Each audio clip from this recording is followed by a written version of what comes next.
Ya Abah Guru, kami ingin masuk ke dalam surga. tuh, ke dalam surga saja minta ke Abah Guru sekumpul, apalagi perkara-perkara yang lain. Karena engkau ada di dalam surga.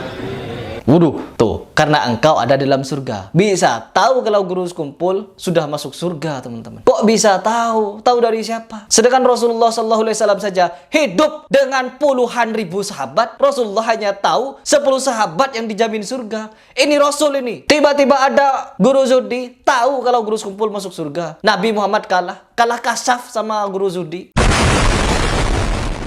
Teman-teman, di video ini saya ingin memberikan reaction terhadap video guru sekumpul, tetapi ini bukan guru sekumpulnya, teman-teman, melainkan guru zuhdinya, ya. Saya sudah membahas ini 5 bulan 6 bulan yang lalu, ya, dan saya diserang habis-habisan sama muhibbinnya. Haha, luar biasa.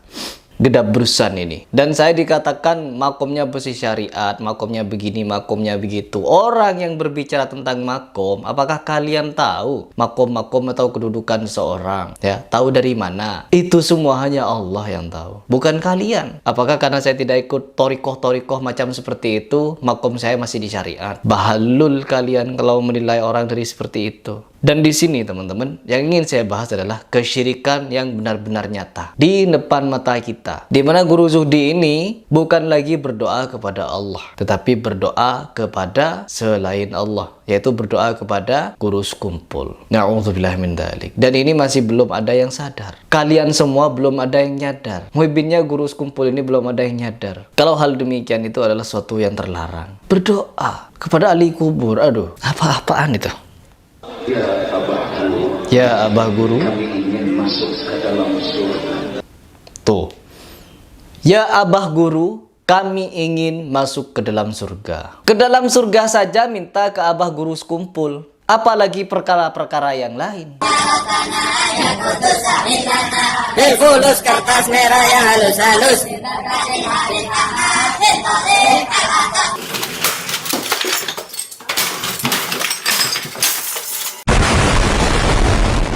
Mikir sampai di sini, mikir. Perkara mau masuk ke surga saja, yang dimana yang punya hak untuk masukkan ke dalam surga hanya Allah Subhanahu wa Ta'ala. Ya Abah Guru, kami ingin masuk ke dalam surga.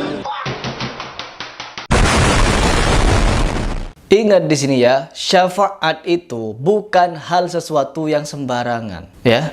Meskipun Rasulullah, para syuhada, para hafiz-hafiz Quran ini memiliki syafaat, tapi syafaat itu bukan sembarangan. Orang yang bisa memberikan syafaat bukan sembarangan. Dan pula orang yang diberi syafaat juga bukan orang sembarangan. Syafaat ini bisa diberikan atas izin Allah, yaitu dengan timbangan si pemberi syafaat dan penerima syafaat. Allah di tengah ini, tidak boleh berat sebelah. Di sini apabila Allah ridho, ya, Allah ridho terhadap pemberi syafaat, artinya lebih berat kepada pemberi syafaat. Dan Allah tidak ridho kepada yang penerima syafaat, maka tetap jomplang, teman-teman. Tidak bisa seimbang. Artinya apa? Tidak diridhoi Allah. Aku ingin memberi syafaat kepada si fulan, si fulan, si fulan. Tetapi Allah tidak meridhoi syafaat itu diberikan kepada si fulan, si fulan. Maka pada ujung-ujung apa? Tidak dapat menerima syafaat. Syafaat tertinggi tetap mutlak milik Allah Subhanahu wa Ta'ala, bukan milik Abah Guru sekumpul. Tiba-tiba berdoa, ya Abah, masukkanlah kami ke dalam surga. Ini pernyataan apa? Perkara mau masuk ke surga saja, dia minta ke guru sekumpul. Apalagi perihal minta rezeki. Minta rezeki, minta kesehatan, minta umur panjang, dan lain sebagainya. Langsung mereka beribadah di kuburan, angguk-angguk. Angguk-angguk di kuburan. Ada videonya beredar.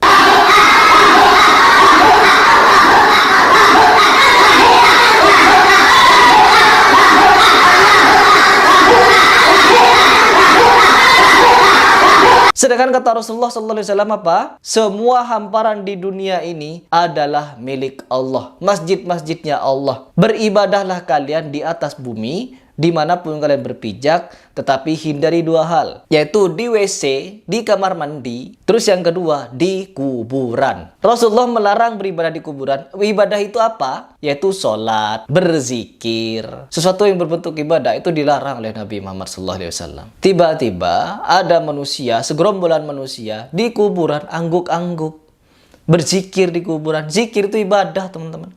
Dilarang beribadah di atas kuburan. Ini pemahaman yang sudah menyimpang. Nanti saya ngomong seperti ini dicap Wahabi. Aduh, memang ada teman-teman hadis yang berbunyi kalau kita punya masalah, kita punya gundahan dan apa-apa, mintalah kepada penghuni kubur, berdoalah kepada penghuni kubur. Ada hadisnya. Tapi hadis ini apa? Hadis maudhu, mungkar, hadis palsu. Siapa yang hobi pakai hadis palsu? Siapa yang hobi berdusta atas Nabi Muhammad? Ini apa-apa. Allah Subhanahu wa taala di dalam Al-Qur'an menyatakan tidak ada syafaat yang bisa diberikan kecuali Allah semata yang memberikannya atau Allah yang meridhoinya. Dan mereka tiada memberi syafaat kecuali kepada orang atau siapapun yang diridhoi Allah. Ya, untuk mendapatkan ridho Allah bagaimana? Ada aturannya, ada rambu-rambunya. Kalau mereka sudah tidak taat kepada Allah, maka dia tidak akan bisa diberikan syafaat. Allah sendiri yang ngomong. Masa kita tidak mau ikut aturan Allah? Kita mau durhaka kepada Allah begitu? Lalu dilanjutkan di ayat ini, siapakah mereka yang bisa diberikan syafaat? Siapakah mereka yang bisa diridhoi Allah? Yaitu dialah orang yang berhati-hati dalam hidupnya dan dia orang-orang karena ada rasa takut di dalam hatinya kepada Allah. Begitu. Untuk mendapatkan syafaat ada rambu-rambunya.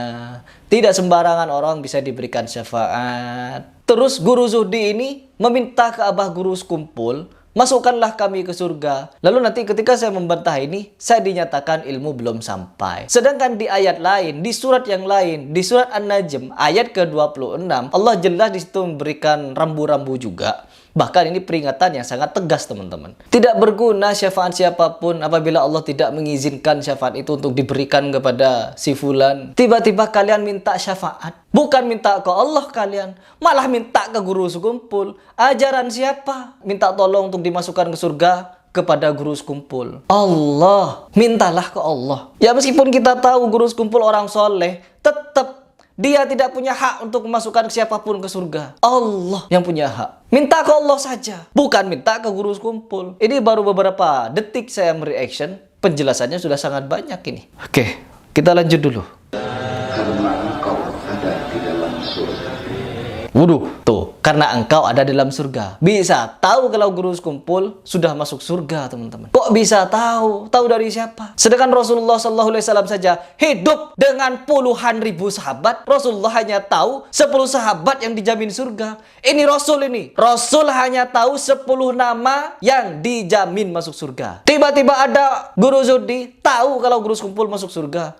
Dapat info dari mana guru Zuhdi? Kalah hadis. Nabi Muhammad kalah kasaf sama guru Zuhdi. Saya nanti ketika ngomong seperti ini saya dikira menghina. Saya keras seperti ini karena saya memiliki data, saya memiliki dalil ketika saya mengucapkan hal seperti ini. Bukan saya yang membantah kalian, tapi ayat Al-Quran. Allah langsung yang memenggal kata-kata kalian kalau Abah Guru Sekumpul bisa masukkan surga. Dibantah oleh Allah. Lanjut dulu. Bukan surga yang kami inginkan, tapi ingin selalu dekat dengan diri. Oh, puisi ya. Bukan surga yang kami inginkan, tetapi surga yang dekat denganmu. Surga-surgaan. Seandainya kami jauh daripada dirimu, sesungguhnya siksa Daripada dirimu. jauh dari dirimu lebih sakit daripada siksa. Aduh, puisi ini ya. Sesungguhnya kalau kita disiksa di neraka, itu tidak kalah jauh pedih jauh daripada guru sekumpul. Pokoknya mereka menggantungkan segalanya kepada guru sekumpul sudah. Lebih sakit daripada siksa api. Oh, tidak ada yang lebih sakit daripada siksaan api neraka kecuali tidak berkumpul dengan guru sekumpul. Nah Allah, ini faham model apa ini? Ya Allah. Seolah-olah siksaan Allah itu tidak ada apa-apanya teman-teman. Daripada tidak ditolong oleh guru sekumpul masuk surga. Guru sekumpul yang bisa masukkan siapapun ke surga itu. Dekatkan kami ya Allah dengan guru kami. Jangan jauhkan kami dengan guru kami. Baru setelah minta ke guru sekumpul, di ujung-ujung minta kepada Allah.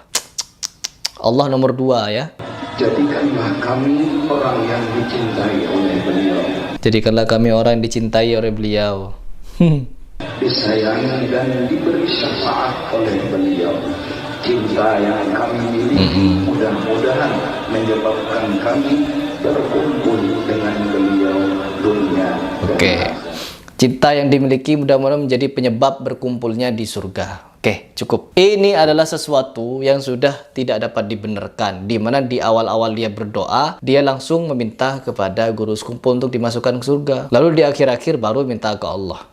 Apakah kita tidak bisa menyadari perkataan-perkataan doa-doa yang dilarang oleh Rasulullah? Allah juga melarang. Dan di sini kita berbicara tentang hukum meminta syafaat. Tetap syafaat tertinggi, syafaat yang paling mutlak adalah milik Allah Subhanahu wa taala. Meskipun kita meminta syafaat kepada Rasulullah, kita meminta syafaat kepada Rasulullah 1000 kali, 1 juta kali, tetapi Allah tidak ridho kepada kita, tidak akan mendapatkan syafaat. Dan begitu pun berbicara tentang isi video dari doa Abah Zuhdi ini, di mana dia berdoa, ya Abah Guru, tolong masukkanlah kita ke surga, kami ke surga. Ini jelas teman-teman, sudah meminta langsung, terang, tidak butuh balagoh lagi. Kalimat yang sangat jelas, mutlak, ya Abah Guru, tolong masukkanlah kami ke surga. Ini sudah minta kepada Abah Guru. Terus di ujung-ujungnya Allah dinomor 2-kan teman-teman. Allah. Padahal kita di dalam hal seperti ini tidak dapat meminta kepada selain Allah. Apalagi bab syafaat ini. Jadi apapun alasannya, menomor 2-kan Allah itu tidak boleh teman-teman. Setiap kita berdoa, ya sebutlah nama Allah langsung. Begitu. Karena saya sudah lihat video-video dari guru Zuhdi ini, yang membela guru sekumpul dan lain sebagainya. Mereka ini meyakini kalau kelak guru sekumpul bisa masukkan siapapun yang dia kehendaki masuk ke dalam surga. Dengan bermodal syafaat. Ini gak jauh berbeda dengan oknum-oknum Habib ini. Yang berbicara bisa masukkan siapapun ke surga.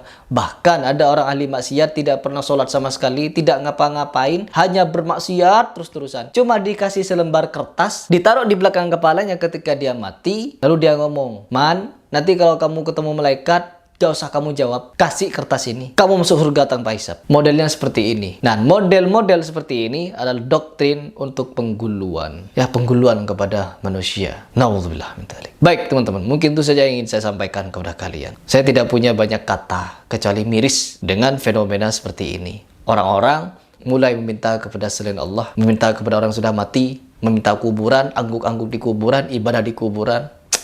Apa-apaan itu.